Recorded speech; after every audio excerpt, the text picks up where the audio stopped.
name is Eric Burton. I'm going to walk you through my simple Hello World project for week 1. You can see here I've created my GitHub account, and I have created a repository for my Hello World project. I pushed some commits, creating a Hello World file and a README. You see my README here. I need to go back after I record this video and update my URL here.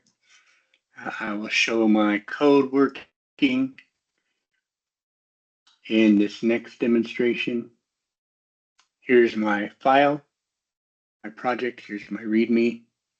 Here's my simple Hello World script in Python.